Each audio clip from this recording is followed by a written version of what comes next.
what does the Bible have to do with EVs? What does Jesus have to do with EVs? A couple months ago, my closest friend, like a very close friend growing up that I've known since middle school, and probably even before that, his father passed away. And his dad was just one of those guys that was like the nicest person you've ever known, super kind, super loving. And it seems to be that it's always the best people, the sweetest people, the kindest people that we lose the earliest, that we watch go through the most suffering.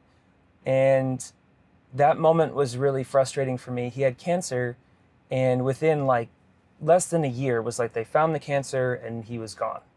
And I look back on that and I think I don't have a lot of regret in my life for a lot of things, and I try not to live with regret, but I am frustrated with myself for not having talked to him about my faith and my belief in Jesus.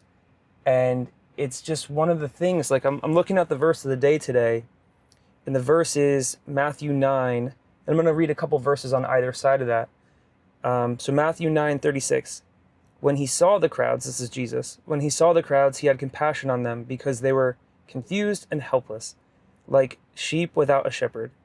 He said to his disciples, "The harvest is great, but the workers are few.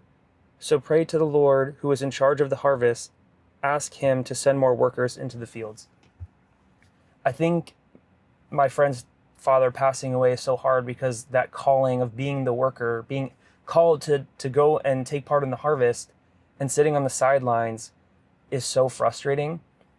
I don't want to confuse people to be like, when you accept Jesus into your life becomes super simple and easy. But if Jesus is who he says he is, if eternity is real, it's the most important thing to figure out. And how that ties in with EVs and cars, we're not sure yet.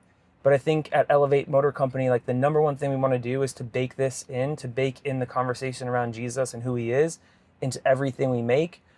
Just like it takes an open mind to adopt an electric vehicle coming from an ICE vehicle or a gasoline diesel vehicle, you have to be a little bit crazy, right? You're trying something new. It's not mass market adopted yet. And a lot of people around you are going to be like, why are you doing that? I think it takes an open mind and an open heart to consider these things and have a dialogue, whether we disagree or agree. I know there's people watching this. We'll probably get nasty comments like, why is an EV car channel like talking about faith and religion? Stay in your lane, quite literally.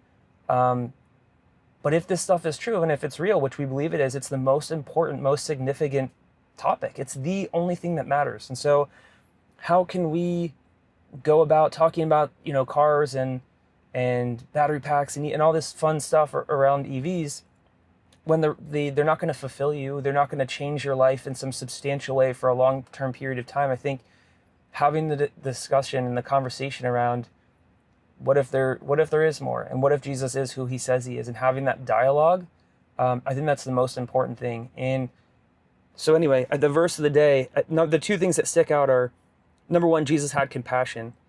So sitting on the sidelines, watching someone go through something, they're searching for things in the world. We all know people that are, or maybe you are this person yourself, you're trying to find things to fulfill yourself with, and they're just not cutting the mustard. No matter what you buy, no matter how many things you throw into that black hole, you still have that void in your life. I think for me, my life is still really hard, and I'm still super imperfect. And that's why this doesn't feel so natural, coming and talking to people about this when I don't feel ready. But I'm done planning to prepare and preparing to plan. And so I'm going to come in perfect and try to share the little bit that I've learned. And Jesus has fulfilled a lot of that for me.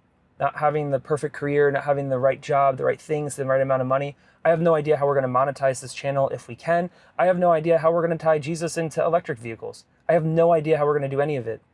But I have faith that God will show up and he'll help us figure it out if it's meant to be. So number one is having compassion. Like, having compassion is like, in many ways, like step one, right? Like seeing my friend's dad go through this. It's like, I know that there's this truth that's greater and I want to share that with him. It's like killing me. It's in my heart to share it. But then the calling is, pray to the Lord who is in charge of the harvest. Ask him to send more workers into the fields. That's a calling for you and I. That's a calling for believers to go and share this information, to share what Jesus has done and who he is. Even though it feels stale to you and I, probably, if you're a believer, it feels scary. I don't want to get made fun of. I don't want to have nasty comments on YouTube and have to either look at them or respond to them. But the calling is greater. And if Jesus is who he says he is, I think it's the most important thing that we can do. So I hope you guys have a great week. I hope this encourages you. And if you're not a believer, I hope that you stick around and you have an open mind. We're so grateful that you're here. We're excited to share EV content with you. But to us and in our belief system, the team at EMC, this is the most important thing that we talk about. It's the most important thing in our lives.